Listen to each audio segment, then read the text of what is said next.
So this report is about change in taxonomy or the nomenclature of the giraffes and okapi. And it's obviously taxonomy is very important. It tells us about specific species. So for conservation, the work that we do, it's imperative, it's very key that when we say this is the Maasai giraffe, everyone in conservation means that. It can be identified, threats to it can be identified, and what needs to be done to avert those threats can be identified specific to that species.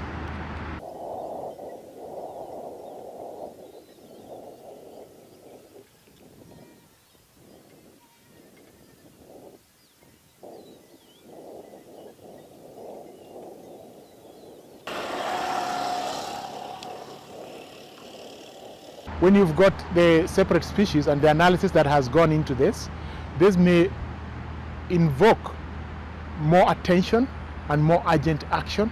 So for example, if a particular species was a subspecies of a larger group that was not critically endangered, but say of special attention or special concern, action was not specifically targeted to that subspecies. Now that it has full species status and a revision of what is causing endangerment, then more action will be taken and taken quickly.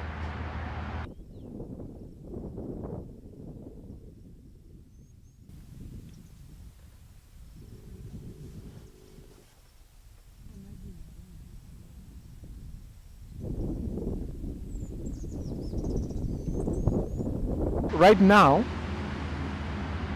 the key threat to giraffe, as with other large species in Africa, is habitat loss. But in places like Kenya, Tanzania, we have noticed that there is a lot of poaching. Now, one key point to make is that whereas habitat loss and fragmentation is one of the key threats, poaching follows that, but also, lack of incentives for communities, lack of employment, people then turn to species.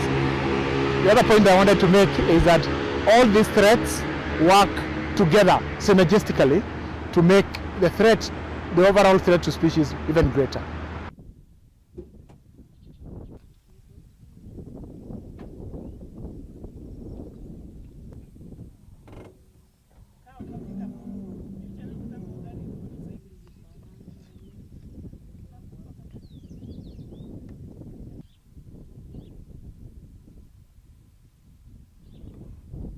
It will prioritize those who are critically endangered so that trend in decline can be reversed. It will also be very important, even for those that are relatively common, to keep them that way or even improve them. This analysis will tell what actions need to be taken, and often those include saving the space, creating incentives, partnerships, saving the species itself from if it is trade, if it is poaching. So funding should come in a better way, because now we've got better information. But we must take this, just to emphasize, we must take this information from being a technical information and socialize it with donors, socialize it with countries, so that global analysis can be taken to countries who are range states, but also to donors. That's only that way can we have increased action and increased benefits.